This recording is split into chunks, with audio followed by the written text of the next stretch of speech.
My goal for this year is the world final. I have been explicitly loud about that on my own personal streams, on my own, like talking with friends. I've told that to the people at Riot. I've said, hey, my eyes are on the world final this year. I firmly believe that I am the best person for the job. I will give you the best show. And if at any point during this year you don't agree with that sentiment, please tell me. Tell me what you think's astray, because I want this final. Hey there, everybody. Parks Ousley here, and I'm joined by CaptainFlowers. It's the man.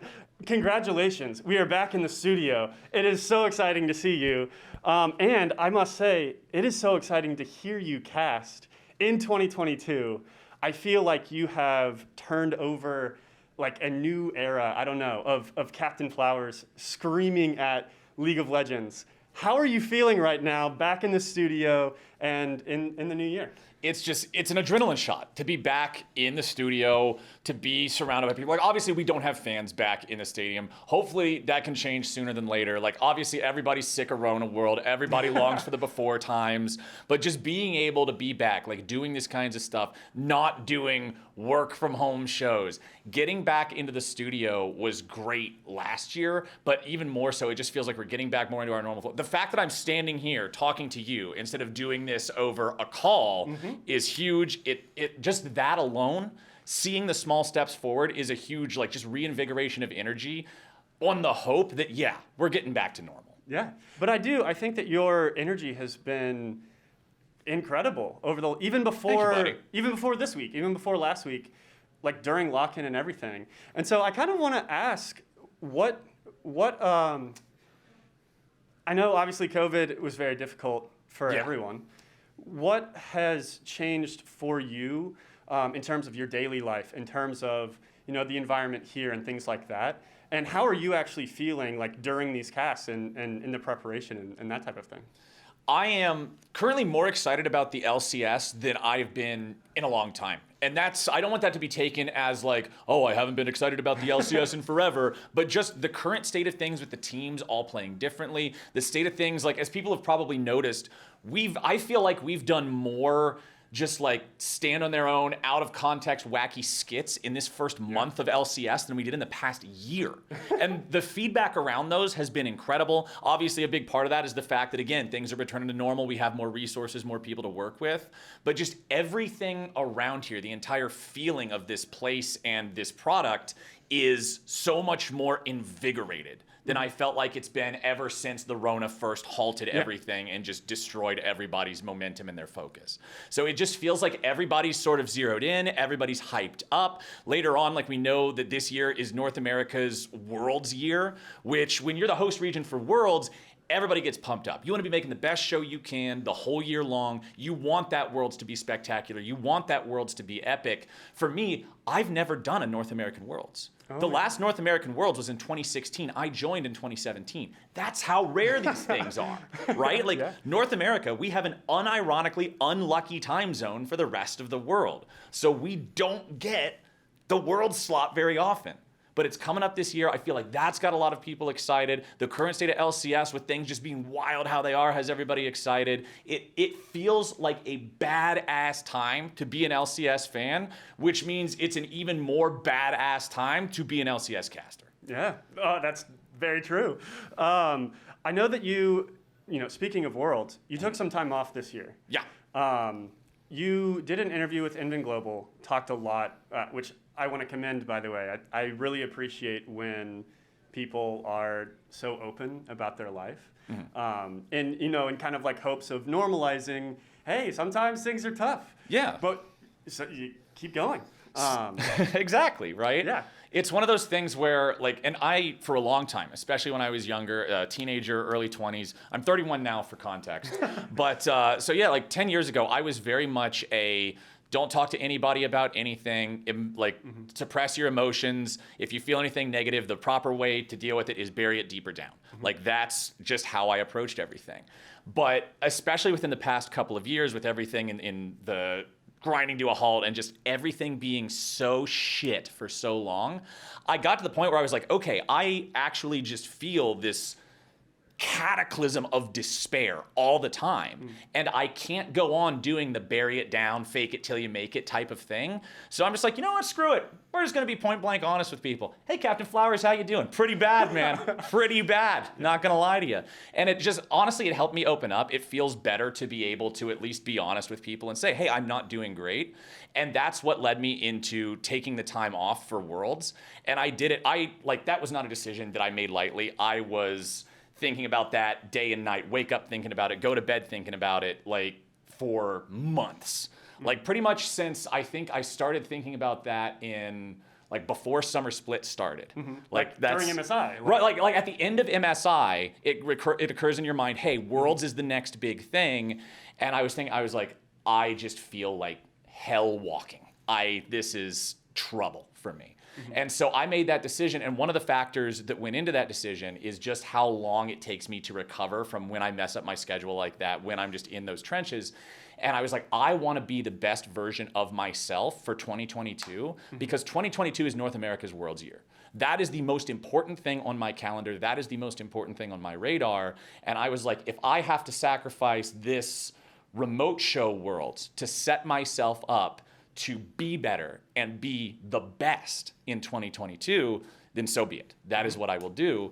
And looking back, I knew within a week of Worlds starting that I had made the right call. I 100% stand by my decision. I know it was the right call. I'm sorry to everybody out there that was disappointed that I wasn't on the Worlds show. I promise it's not the call that I wanted to make, but it's the call that I needed to make to be able to properly take care of myself. And I felt like if I would have done that Worlds, you would not be standing here saying that, hey, your 2022 performances have been awesome that you started this interview with.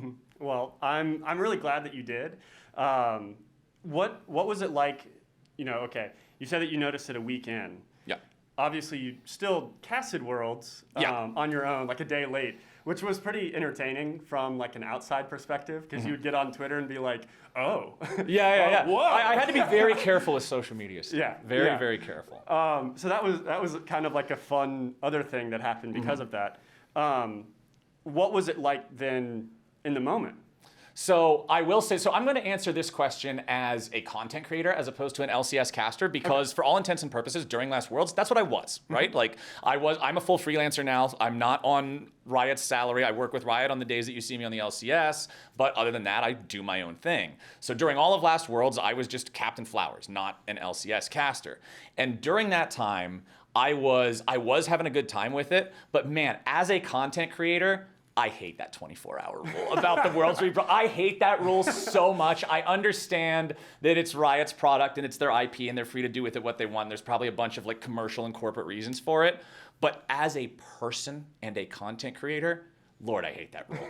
It was something that made it a lot more difficult than I thought it would be, because it pretty much meant I had to be dark on social media completely. I could not look at anything because I was always at least 24 hours delayed, just couldn't be part of the conversations around anything. I deleted the shortcuts on both my phone and computer to both Reddit and Twitter, just would not touch those sites at all because I would have to manually type them in and I could stop myself. It wouldn't just be one of those AFK brain click on the thing you normally click on things. So I did that. And then, of course, the big problem with it was the fact that I got really sick in quarterfinals. Right as quarterfinals was about to start, I got sick and I didn't stream any of the quarterfinals. Those were the only things that I didn't stream. But that also made it so, like, my sleep schedule was so bad during that because I would just sleep for 2 hours, jolt awake feeling bad, yada, yada. One of the times I jolted awake just happened to be when one of the quarterfinals was about to start. So I just watched it, right? I was like, okay, I'm not going to be able to cover these games. I'm not doing it late. So let's just watch them and see what happens. And the difference between watching the games the day of and watching them 24 hours later, it's hard to describe because it doesn't sound like anything that would be important or be noticeable. But just like as someone who really feeds off of energy and just the people around me and sort of like the spectacle of everything, even though the whole thing was remote, even though I was still in my room, the difference I felt watching a game live, seeing a chat scrolling with a bunch of other people who also didn't know the outcome, knowing the fact that I could go on social media and say, I have no idea who's going to win this game 5. Holy cow. Just that difference was massive. Like the 24-hour rule it makes it so difficult to do that kind of independent content creation around these international events. And despite the fact that I got a lot of really positive comments from people in the community talking about, hey man, I really loved Worlds Reloaded, I was glad to be able to watch it on my own time zone, it was so difficult to do that unless Riot changes the 24-hour rule in the future, I will probably, even if I don't do an international event, I will probably not do it again because the 24-hour rule just sucks the life out of it so hard. But it was something I was glad I was able to do. It was enjoyable for a lot of different people out there. I did feel bad that I couldn't do the quarterfinals, but we did all the rest of it. The one thing that also trolled me at the very end was the World Finals happened on the same day. It happened on North American time zone in the early morning of the night that Arcane premiered. Yeah. So that's right. I actually broke my own rule, and just for the final, I live viewed it. Because you're not allowed to, I wasn't allowed to co-stream. I had to live view, where you have the black screen and the clock on the screen or whatever. And I live viewed that because I was like, wait a second. If I go to this Arcane premiere, there is no way that I will be able to avoid the spoiler for the World Final and do my normal cast of it tomorrow. So that one I watched that one live. I was glad that we got to have an exciting World Final. Second World Final ever to go to a full 5 games, by the way. There was only one before that actually did it. That was a fun final. It was a fun final. Really fun and that's final. I'm really hoping we get to have something of that caliber here in North America this year. Yeah, I do too. Yeah, that's very interesting. And it makes sense why they have the 24-hour rule. Right, exactly. For that, I mean, that's partially the reason. Yeah, so that's the problem, is watching it live would have defeated the point of me taking the time off, because that was my big thing, is that these events for me, like when people have to flip their schedules upside down, what I've found, like working on a team that does things like that very frequently, people handle it very differently. There's some people I know that work here, I don't know how they do it. To me, it's borderline wizardry to me. How these people just decide, oh, okay, Thursday I have to flip my life upside down. I will begin adjusting for this on Monday, and by Thursday, no problem, we're there. Yeah. I can't do it. It takes me, like, I am just in personal hell for these, like, wacky time zone remote shows, and it takes me months afterwards because it undoes all my routines, it undoes all my schedules. I start beating myself up for that, like, why can't you get back? Why is this so hard for you? Why can you not process this? And it just snowballs into all these problems. So for me, the scheduling thing is the big reason why I had to step back, because I knew it would send me into a tailspin. That makes sense. So that's the problem with doing anything really around these live. That's also why I only did the final with the live view as opposed to live viewing through the whole thing. Because I was like, well, if I'm live viewing the whole thing, I might as well just work the event. Because I'm going to be up at that time anyway. Yeah. So that's the tough part, is a lot of times, and that's what I said about North America having an unironically unlucky time zone, is it's just like, damn, man, this is 10 hours off from where I would normally be. So maybe that's the new excuse this year. If we, I mean, you know, we're obviously going to do great at Worlds this year. Of course. Home turf. But if we don't, it's a time zone. It's just a time zone. Unlucky. Everyone else got to travel. It's just an unironically bad time zone. Yeah, we fixed the ping, but we haven't fixed the time zone yet. So, you know, just coming back to 2022, I think I think all the casters, but you especially, have been more entertaining, more energetic, more exciting. I think the show has been great. I think obviously the teams are more exciting. We've got all these different metas and styles clashing. What are you working on? What are you focused on now? Now that we're more or less returning to normal, you get all this energy. What is your focus now? My goal for this year is the World Final. I have been explicitly loud about that on my own personal streams, on my own, like, talking with friends. I've told that to the people at Riot. I've said, hey, my eyes are on the World Final this year. I firmly believe that I am the best person for the job. I will give you the best show. And if at any point during this year you don't agree with that sentiment, please tell me. Tell me what you think's astray, because I want this final. That is what my eyes are set on. Last year I got to complete my Infinity Gauntlet, spring, because I've done spring finals, I've done summer finals, I've done world finals. Last year I did MSI finals. That was the last one that was missing. So I've done every biggest event in League of Legends, but I've never done a world final here on the home turf, here where your voice is the one that people hear in the arena, here where you're the person tasked with actually bringing the spectacle to life. That is my last achievement that I want to unlock, to say, yes, I've truly completed exactly all there is here in League of Legends. I have conquered. And that's what I want. I really have my sights set on that that North American World Final this year. That's what I want more than anything, and that's what I aim to get. Awesome. Do you have any strategies, or are you like, you don't want to give them the freak and what, do you have like thoughts on, like, are there things that you're currently looking at, working on, trying to, get more creative? Well, one thing that I'm liking that we're doing this year is right now, as we're speaking, it is the third game of the day. We've got a TriCast happening during regular season with Freak, Kobe, and Azael. The thing is about TriCasts are tricky because, as a lot of people who are longtime fans of competitive League of Legends will know, they're usually reserved just for best of fives in playoffs and international competition. So that means the biggest Apex games have triple commentators, whereas most of the practice and most of the laps that you're getting in throughout the year are just double. And the mechanics are very, very different for TriCast. Lots of hand signals. You can't do it without hand signals. I actually refuse to do remote TriCasts. I won't do them because it's impossible to not talk over each other without all that extra communication. And so the fact that we're getting these extra TriCasts, I'm making sure that whenever I look in the schedule and see that I have a TriCast, I'm like, okay, let's make sure comms are clean. We're going to be doing this. Hey, if I do this hand signal, that just means I need in real quick. If I do this hand signal, that means it's over to you. We should never have a new person talking without communicating, like just making sure we're all on the same page. It's things everybody knows, but it's things where if you're not really focusing on them, it can sort of just be easy to like just start doing it like normal or whatever. Just approach it like a normal cast, but that doesn't work. So specifically focusing on the TriCast excellence, making sure that I'm being honest to my own self and my own brand and continuing to be what makes me me, right? Like that's the thing is, especially when you look at feedback on the internet, it's one of the things that you have to like parse through carefully.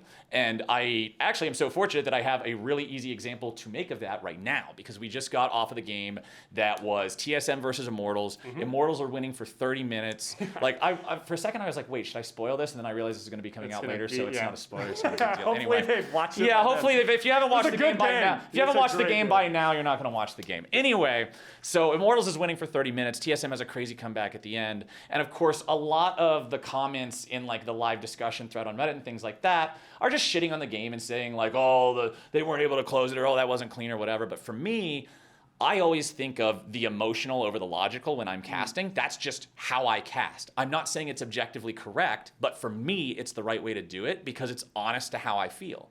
Like when I'm casting, I am casting for the person who is most invested.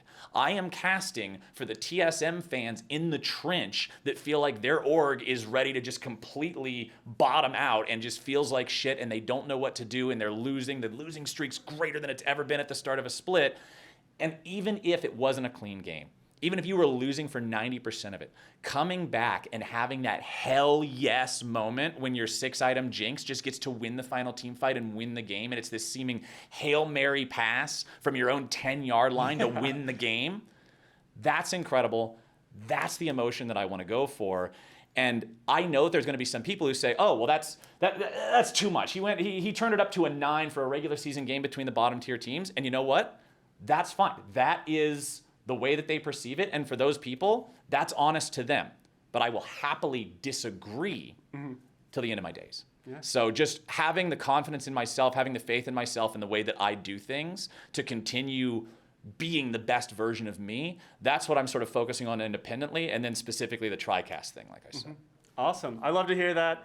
I have been loving the cast, looking forward to more, and looking forward to more of the skits. They're fun. They're fun. We got some more coming out. They're cooking some up in the back room. Awesome. Any last thing you want to shout out? Anything you want to say to fans? Anything else before we head out? A huge thank you to each and every one of y'all that watches the LCS on a weekly basis. I'm not lying when I say that just like the general attitude and the feel of everything around here just feels so invigorated and passionate, and everybody's just everybody feels so damn excited, man. Yeah. And I know that like coming from me, they're like, oh, CaptainFlowers, you're excited about everything. But it just feels so exciting right now, and I can't wait to see what else we get for the rest of the year. I'm hoping we're gonna continue to create more and more cool experiences for y'all that just like make you proud to be a fan of the LCS. And I don't care if some people think I'm too loud. I'm still going to keep making it loud. Let's go. Awesome. Thank you so much. Thank you all for watching. Please like, subscribe, and check out the rest of the content. We'll be back. See you next time. Thank you. Was that good? Is that what you were looking for? No, that was awesome. All right.